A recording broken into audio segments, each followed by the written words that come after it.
Sugeng dalu para pamirsa, kula Nopal Lajeng Pramudia badhe ngeteraken pawartos wigati ing dinten menika.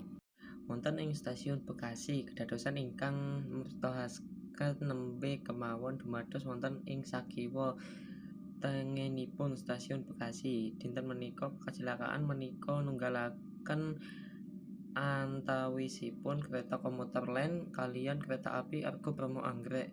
Kronologi kedadosan menurut keterangan saking saksi mata wonten ing papan kahanan, kecelakaan menika dipuwiwiti nalika wonten gangguan sistem persinyalan ingkang njelari lampahing kereta boten saged dipunkendhalani kanthi sae. KA Argo Bromo Anggrek ingkang nembe lumampah kanthi banter saking arah wetan kadosipun boten saged nyingkiri KRL ingkang nembe mandheg wonten ing jalur kasebat.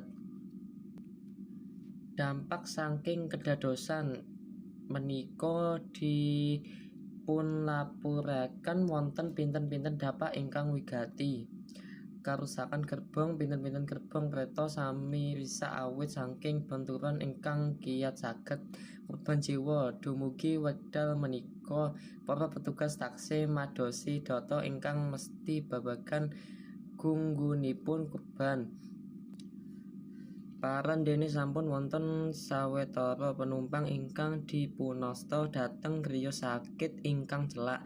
Jadwal lempahan senadyan jadwal KRL Lin Bekasi saha kereta api jarak tebih nalami kebeten ingkang dangu sanget amargi proses evakuasi tindakan petugas pihak KAI.